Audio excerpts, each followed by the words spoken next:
Hi, everyone. I'm Gabby, owner and clinical director of Recovered and Restored Eating Disorder Therapy Center. I am here today with our lovely, amazing dietitian, Rachel, and we are just going to be talking about how wonderful she is and all the things she does at Recovered and Restored and how we got here and hopefully some tips for you. So, Rach, go ahead and introduce yourself. I am Rachel. I am the registered dietitian at Recovered and Restored. I have been working at Recovered and Restored for a little over 2 years. And we are going to talk today just kind of about my journey to becoming a dietitian and how the heck I ended up here working with Gabby. And it's the best. Yes. So tell us, so when you were 18, you were heading off to college. We have a lot of clients in that age group, kind of senior year, college clients, all of those things, kind of trying to navigate, what do I want to do? How did you decide to be a dietitian? It's a big choice. Yeah. I personally had a really disordered relationship with food in high school, Mhm. um, a disordered relationship with food and my body. And I think looking back, a lot of my motives for pursuing a degree in nutrition were pretty disordered. And so when I picked that major, I think deep down, I really always wanted to be working with clients who struggled with eating disorders because I think at that point in time, it hit really close to home.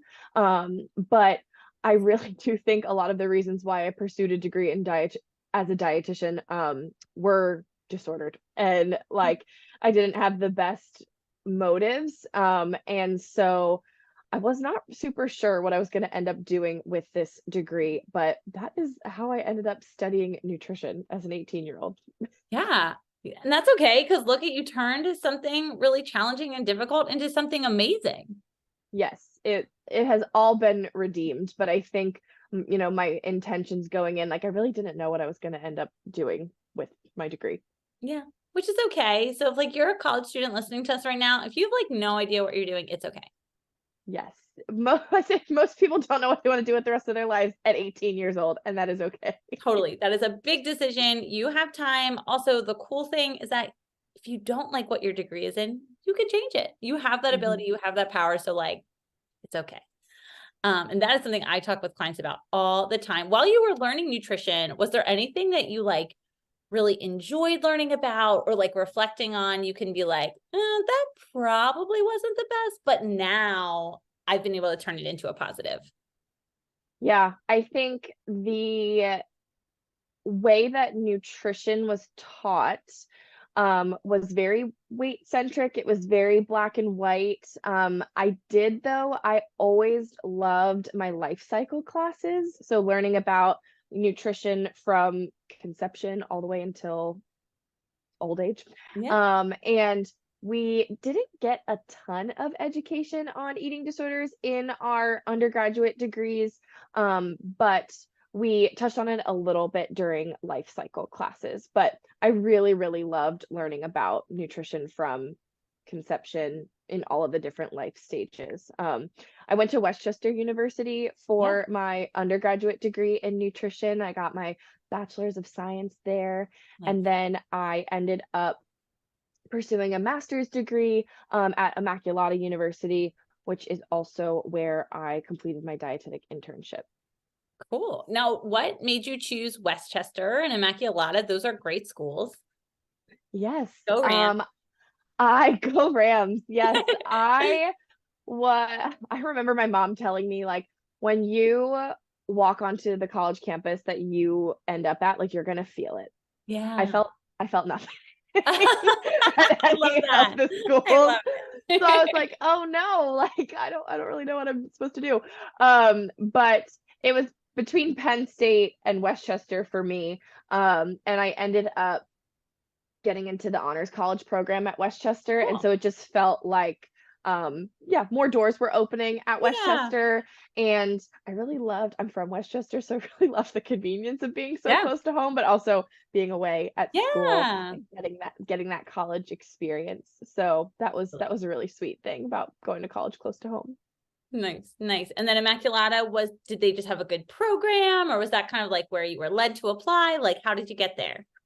Yeah, that is a great question. So when I graduated from Westchester.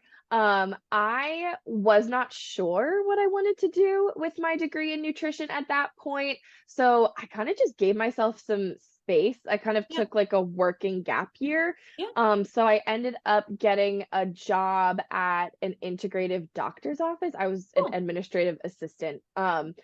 And so they were open a few days a week, and I worked at that practice, and that was awesome experience.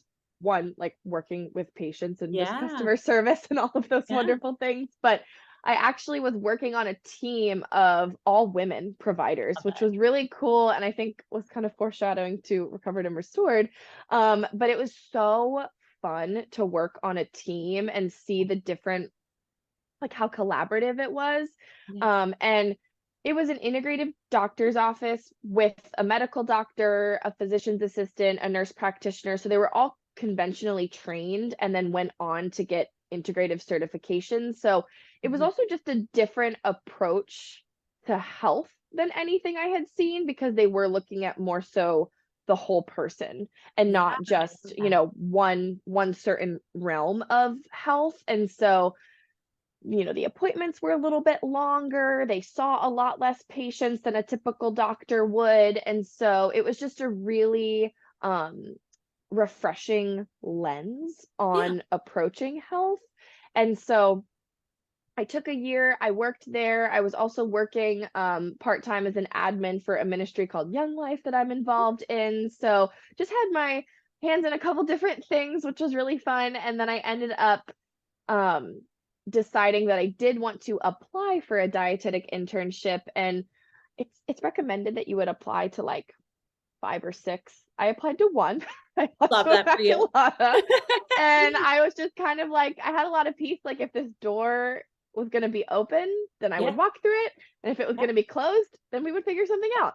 Yeah. So honestly, Immaculata just made sense. It was close to my parents' house. A dietetic internship is working for free for a year, so there's not a ton of money to go around for Yeah. housing and all of those wonderful things. So thank you God for my parents who let me live at home for free during that Yeah. time. So I Shout ended out to up, mom and dad. yes, thank you, mom and dad, if you ever watch this. But when you apply for a dietetic internship, there's like a match day. So everyone Oh, finds cool. out on the same day if they got into a program. So I remember logging on. I was by myself in my room. I logged on and I saw I got matched. And I was kind of like, okay, great. So Yeah. we're doing this. So that's how I love it. I love it. That's awesome. So then you got matched for your dietetic internship. Now, is that so when you become a counselor or typically in like a graduate school program, you're going to go to school first and then you're going to do your internship kind of at the end? Is it different with dietitians? That's a great question. So it actually depends on the program. Okay. So the program that I was enrolled in, because it was through a university and just the way they have it set up, Mhm. we were taking classes and completing our internship at the same Awesome. time. That's awesome. So Love that. yeah, that was really awesome. Kind of got a head start on graduate classes. So started taking grad classes the summer before the internship started. The internship started in the fall. And if people don't know, when you complete a dietetic internship, you have different rotations. So you have a community rotation, a food service rotation, and a clinical rotation. So the way mine was set up was that my preceptors were found for me. So like Nice. Immaculata took care of all of that, which was wonderful. There are some programs where you have to find your own preceptors, but that was not Yeah. what I applied to, for good reason, because it's a lot of Can understand. extra work. And so I actually started out in my community rotation. So I was at WIC for a while, which is a government Oh, funded program, Women, Infant, Children, which yeah. is awesome. So I was there.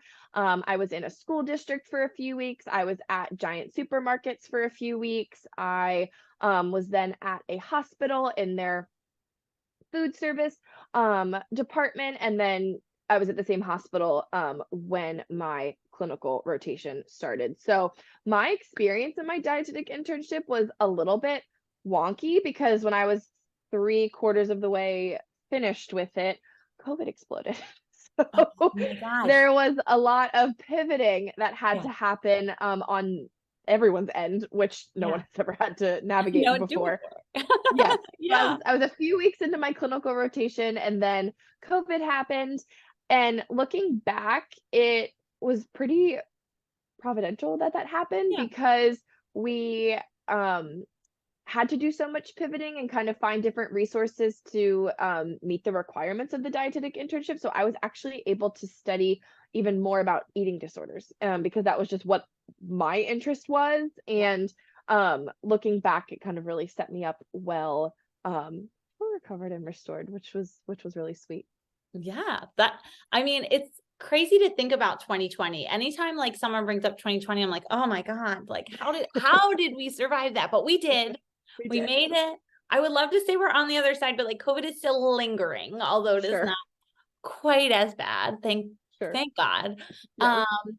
But yeah, so tell us, you kind of got to lead your own path, which is really cool. Thank you, COVID. Yes. There was a silver lining. Totally a silver lining. Yeah, like what did that look like as you kind of ventured into the eating disorder field in the beginning?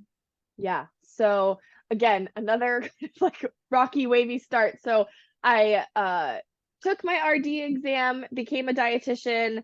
But that time COVID was very rampant. And so Yeah. it just wasn't like an ample opportunity to get a Yeah. job. The job market wasn't thriving. So I ended up being a nanny, which was Love awesome. that. Love that. Yeah. Love those kids so much. And so that was just a wonderful job. And as I was nannying, I ended up getting a part-time job at a nutrition private practice that was just like general Yeah. counseling. So I was kind of seeing and treating all different conditions. Yeah. And so I was part-time there for a few months and then that turned into full-time. And I, looking back, am really grateful for that experience because I think it was my first RD job. It really Yeah. refined a lot of my counseling skills.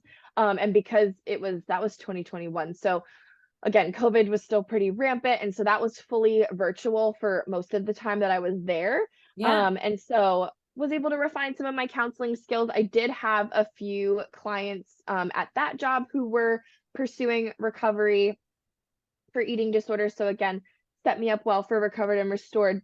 But at that job, like I said, I was seeing a wide variety of things and Yeah. I was not thriving. Yeah. I think as a dietitian, people specialize in Yeah. different areas for good reason because you Yeah. cannot know everything about everything. And Totally. so I was just not in a great place mentally at that job. It was very overwhelming. Like I said, it was my first RD job. I really knew I wanted to be working with eating disorders. Anytime I had a client at that job who was pursuing recovery, that is what made me come alive. And so I was literally on a walk at that job, like in the parking lot, like probably really sad. Like I'm not thriving. You I'm were struggling at thriving, this but like job in your own way, in your own way. in my own way because something Yes. beautiful came out of it. Yeah. But my mentor at the time, who I actually met through my dietetic internship, she was one of my preceptors, Mary. Yeah. At that point, she was like my dietitian mentor, but also just my like life mentor. Yeah. I was walking around this parking lot just like, oh man, like what are we doing here? And Mary texted me and was like, hi, my friend Gabby is a therapist and she's looking to hire a dietitian. Do you want me to pass your name along? She runs a eating disorder therapy practice. And I was like, well, that's my dream job. But sure, pass my name along. But like, I had no expectations coming out of that. So then Yeah. Gabby and I got connected and we had a Zoom call and I was just like, she's amazing. Oh. This is my literal dream job that just fell into my lap. And we talked and I interviewed and you offered me a job at Recovered and Restored and we have been here ever since. Yes. Yeah. So like shout out to Mary Robinson. Yes. Thank you. Thank you for connecting us. What is funny is I tried to hire Mary because Yes. what happened was Rach came on with us probably July of 2021. So this was like spring of 2021, which is crazy. Like even saying that out loud, I'm like, how are we going to be going into 2024? But Right. anyway, I reached out to her because what was happening was we were getting busier, which was awesome. And all of our go-to dietitians were also getting busier, which was also awesome. And we kind of felt like we were running out of places to refer then. Now we have like a plethora, and we are so grateful for our like resource network.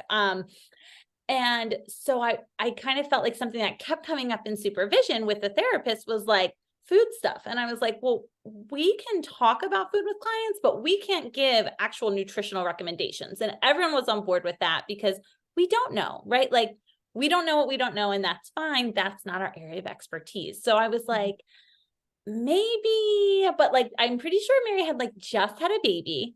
Yes. I feel like yes. she was either like pregnant or like newly postpartum. Yeah. And Mary, sorry if I'm like shouting out your personal information on this, but sorry about that. And she was just like, Gabby, this sounds awesome, but like, I don't know that eating disorders is my passion, but I have a great friend, Rachel, who I would love to connect you with. Are you okay with that? And I was like, heck yeah. So yeah, Rachel had the best endorsement ever. So coming from Mary, and then we met, and yeah, I just felt like Rachel totally just understood the vibe. Also, you were like so relaxed with me because like as a therapist, I don't know how to be a business owner. So let me say this like openly, right? If you're coming to Recovered and Restored, know that like I'm flying by the seat of my pants, but I really want Gabby is an incredible business owner.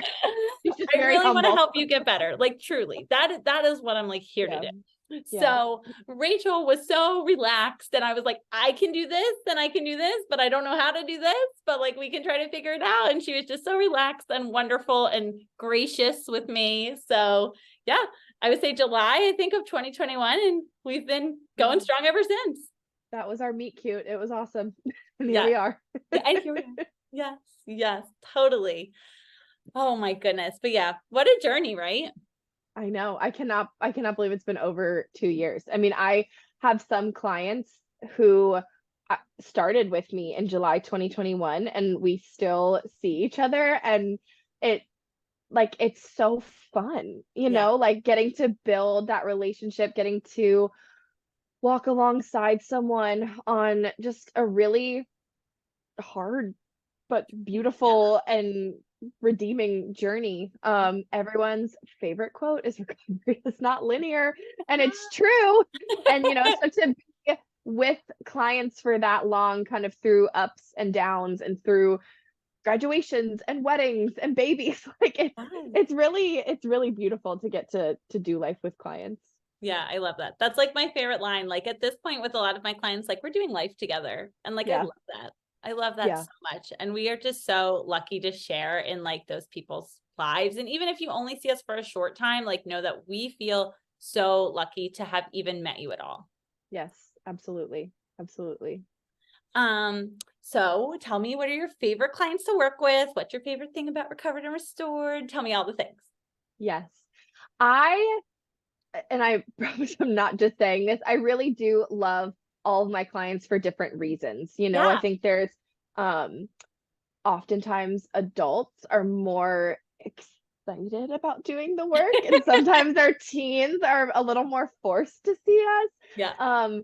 But you know, being a little on the younger side, like it's so fun to work with teens. I have a really, really sweet spot for college age clients just because I feel like I experienced the most healing in my journey when I was in college. And so I also think college is just you know, college age young adults, it's just a time where you are figuring out who you are. Like oftentimes it's the first time you're on your own for meals, and you're just navigating like what it looks like to be a person.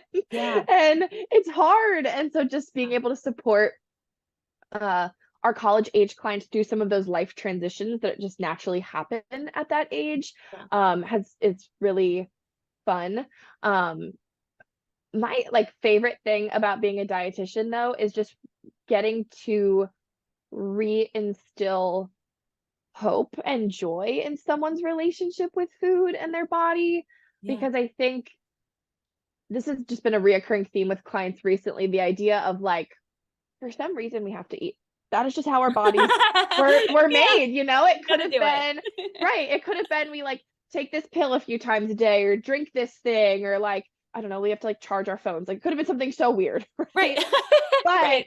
we get to eat, you know, we were designed to need food regularly, consistently throughout the day. Yeah. And I think one of my favorite questions to ask my clients in our first session is, you know, what are some of your happy food memories? What are some foods that bring you joy? And we always kind of connect the dots that oftentimes foods that bring clients joy are involved in their happy food memories. And like 8 times out of 10, other people are Yeah. involved in someone's happy food memories. Totally. And so I think getting to reinstill some hope and some joy in someone's relationship with food and what that opens them up to, right? Like food is it's relational, it's personal, it's intimate, right? Like people go on Yeah. first dates over meals, or, you know, we share Right. meals on holidays. And so just what helping someone heal their relationship with food actually leads to, that is my favorite part about my job. I love that. I love that. And it also must be really cool to see when someone comes to you and, they share this story about their happy foods and their happy memory. And maybe that's a food that they're just not ready to consume in that moment, but then Mhm. getting there and getting back to Yeah. that place where like they are happy to have it again. Yeah. Yeah. They rediscover the joy of eating or of having that food or sharing it with someone. And it absolutely takes time and, you know, working through a lot of other things with their wonderful therapist. But we've seen it. It's been done. It's healing is possible, you know. We Feeling don't just say that. yes, it is totally possible. And food is not just fuel. Yes. It's Yes. so many things. And I think, Rachel, you do such a good job of like kind of conveying that to people. And I think that is a really helpful thing to remember. Like if you're struggling and food is feeling boring or mundane or frustrating, it doesn't have to. Mhm. It doesn't have to, or rigid or strict. All of those things are not what food is all about. It is about Yeah. hope and joy and community and comfort and all of those things. And you can have that. Acknowledging it takes time and work if Yeah. you're struggling, but that is attainable. Absolutely. Yeah. So tell us, last thing I'll kind of bug you with. What is your favorite food? Because I think I love hearing people's favorite food. I love talking about food. I really like food. So yeah, tell me your favorite Yes. food as a dietitian. I'll make this in a couple parts. My favorite food overall is, if we're gonna get really vulnerable, my biggest fear in life is an adult onset peanut allergy because my favorite food is peanut butter. Oh Like, my God, that's not going to happen. We are speaking into existence. You do not have this allergy. You do not. You will not get it. no, I am, yeah, I eat peanut butter pretty much daily, like peanut butter and banana, favorite life combo. Reese's peanut butter cups, like anything with peanut butter, that's my jam. So Love it. that's like absolute favorite food. But since we're kind of entering like holiday season, I would Yeah. say like my favorite fall food, we'll stick with fall because it technically is still fall, pumpkin. Anything Yeah. pumpkin. I love a good pumpkin bread, like chocolate chip pumpkin bread. I've been baking a copycat Starbucks pumpkin bread recipe, and I add chocolate chips into it always. Yeah. And that's actually probably really good with peanut butter on it. So I'll try that next time I make it. Yeah. A tip for you with peanut butter and bananas, if you put it on toast and you drizzle a little caramel on top. Yes. Or It's really, honey. ooh, yes. So good. So So good. good. This is something else that's very vulnerable that doesn't need to be shared. But when I was a kid, I had to get like a lot of teeth pulled. We still don't know Oh, why, but my sister, you know, after that happened, she would literally just mash up peanut butter and banana in a bowl for me, and I would just eat it with a spoon because I couldn't chew hard what things. a good sister. Such a good sister. What a Yeah. good sister. But Oh, yeah, that is the best combo. So yes. Oh my goodness. I love that. Well, Rachel is currently accepting clients. If you want peanut butter recipes, pumpkin bread recipes, or to heal your relationship with food in your body, we have got you covered. We would love, love, love to work with you. Thank you for watching us and for just being here today. And we want you to know that healing really is possible. This is not a supplement for therapy, but if you are struggling, please don't hesitate to reach out. You can find us on Instagram at Gabrielle LPC or at Recovered and Restored, or you can go to our website, recoveredandrestoredtherapy.com. We would love, love, love to work with you. Bye, guys.